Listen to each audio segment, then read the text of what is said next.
Thank you so much, guys, in daily life. And Pitchy for the super chat. Thank you so much, guys. Lakbay Hara, thank you so much. In daily life. Thank you so much. I'm so exciting to our travel, usually.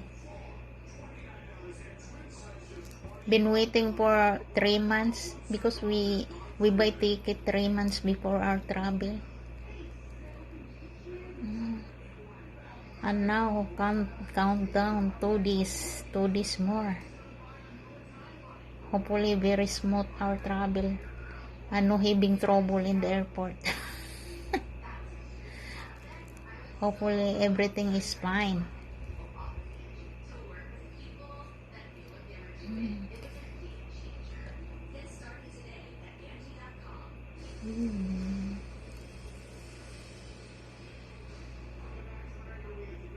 I'm good today.